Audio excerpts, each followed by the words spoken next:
Hi, hello, thanks for joining me again. I am Bev from Inkwell, and today I thought we could look at recycling some tin cans.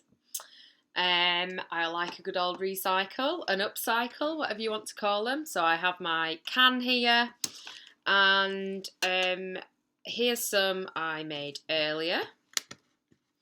So these earrings have 3 different layers of tin cut out. So I made some triangles first, and then I've made a simple strip and then a bit more of a shaped bit at the back. These were then painted with acrylic paint and left to dry before I bobbed some detail on there.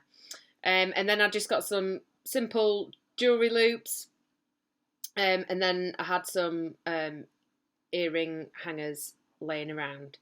Now, of course, you don't have to make earrings. This could be a pendant for a necklace, or it could be a key ring.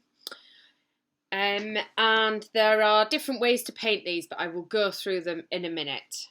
So, what you're going to need then is a can. I use some scissors to cut the can. The can does get sharp, so please be careful.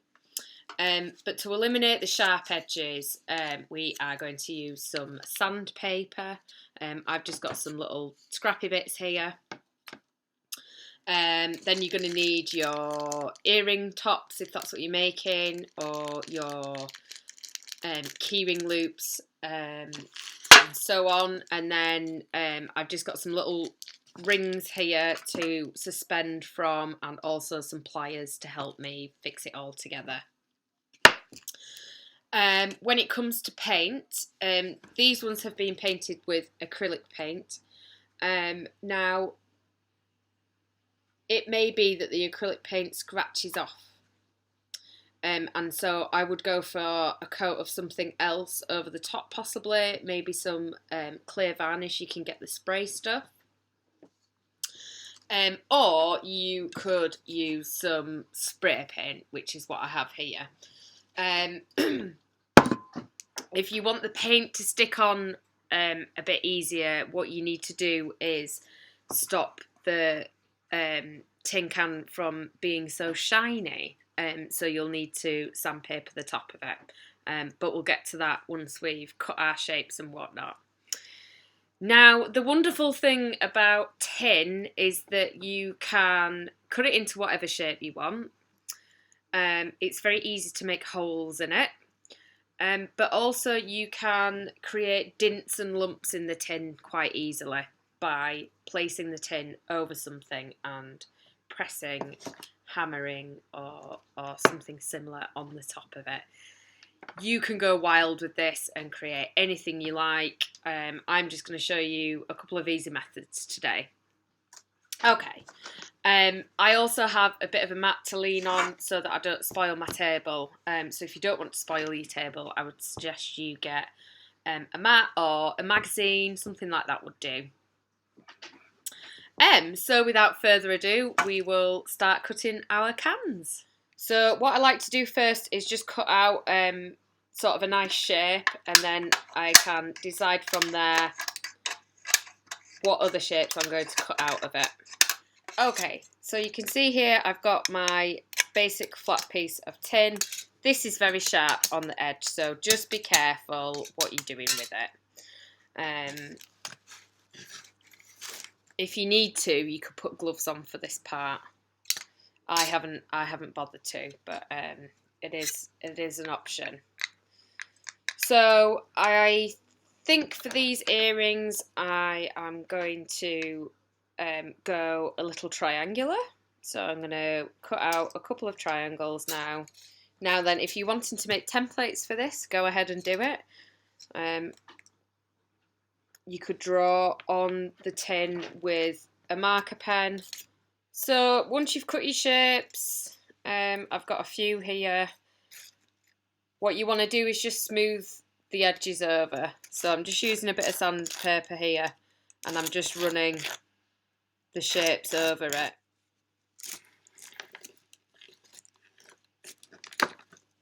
Okay, so you can see my shapes here. They are not sharp on the edges anymore. They've been sanded down a little bit. And then what I'm going to do now is just have a play around with where I want the shapes to be. And decide if I want any texture on these shapes. If you decide you do want texture, then you need to find something that you're going to make the texture with. So I've got this piece of metal here, and I'm going to use this to create a little bit of texture here on this circle. So I'm just pushing my piece of tin over this bar here. Okay, so you can see here I've created some texture with the length of the bar, and then also with the end of it, creating these little divots here. In this next step then, we want to create some holes so that we can fix everything together at the end. I'm going to put a hole in the top here for where the earring, the actual top of the earring will hang. So where essentially this piece will be.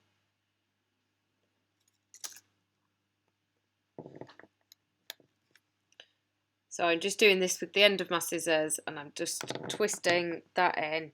And once you've made these holes, then you'll just need to go over with your sandpaper just to make sure that they're not sharp on the back. Once you've got to a place where you've got all of the holes fixed in, you've got your shapes ready. If you are going to paint over these, obviously that would depend on what colour can you've used. Maybe you quite like the font or whatever it is that you've been able to cut out of your can. If not, and you're painting over, then you just need to score over the metal so that when you do paint it, the paint will cling on to the metal a bit better. I'm going to use spray paint on these pieces, so I'm going to go outside now and spray paint these. Unless you've got non-toxic spray paint, then you'll always want to use it outside where you can. These are my shapes now. They have been spray painted, and what I would like to do is to draw out this detail here that we made earlier. So just using the sandpaper here, and I'm just going to take some of the paint back. Once you're at a stage then where you are happy with all your elements for your earrings, then it's time to start fixing them together. For this, I'm going to use some copper rings that I've got here.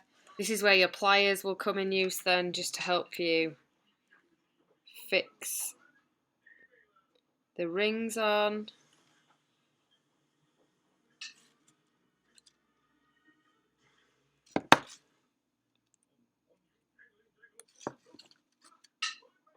You want to close those back down again.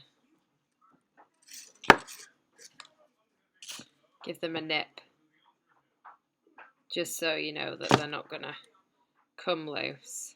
And I just found some of the beads that I had hanging around, so I'm just going to attach those onto the earrings too.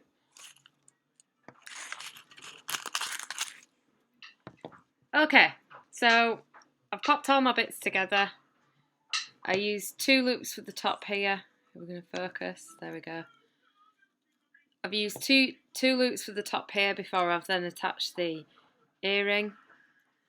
You can see the detail on the circle where the ridges were made and the little dimples. And we've also got here the little droplet, and then I put on an extra bead onto that bit as well, just to give it a bit of something else. So there you go. A lovely pair of upcycled tin can earrings. So I hope you've enjoyed today's session. Perhaps you'll go out and make other bits of jewellery, maybe something to hang on your wall, a bit of decor or something. Please join us again soon. We'll have more craft sessions for you coming up. And as always, until then, take care of yourselves and stay safe. Bye.